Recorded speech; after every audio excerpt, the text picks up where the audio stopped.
Naniniwala ba kayo sa kasabihang every pain gives a lesson and every lesson changes a person? Yes, ako naniniwala ako doon. Dahil sa tuwing makakaranas ka ng sobrang sakit at sobrang hirap sa buhay na akala mo hindi mo kayang lampasan, pero in the end, nagawan mo ng paraan. Doon mo ma-realize na you deserve better. Diba? Na kaya mo gawin ang lahat. Na kaya mo ibigay lahat para sa sarili mo. Hindi para sa ibang tao.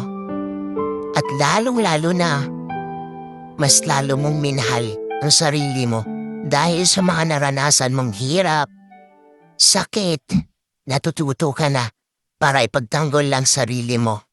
Lutang-lutang mo na napansamantala, sarili ko naman na muna.